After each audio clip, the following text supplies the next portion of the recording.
Dobrý den, vítám vás u stručné ukázky implementace hodinek pomocí KL05 a 7segmentového displeje do předmětu IMP. Hodinky se právě nachází v úsporném režimu energie Very Low Power Stop, takže displej je vypnutý a údaj o čase se dá vyvolat stisknutím bočního tlačítka na desce.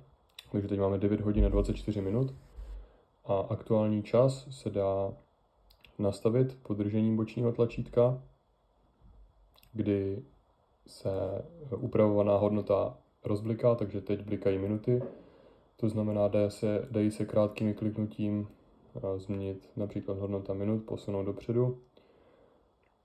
A opět dlouhým stisknutím se hodinky přesunou do úpravy hodnoty hodin a následně dalším dlouhým stisknutím se přesunou opět do úsporného režimu.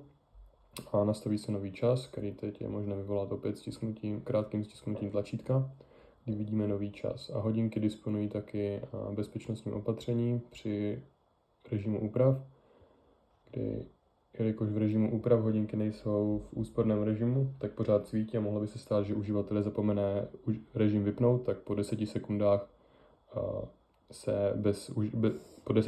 bez uživatelské interakce se režim úprav sám vypne a vrátí se původní hodnota času. Děkuji za pozornost.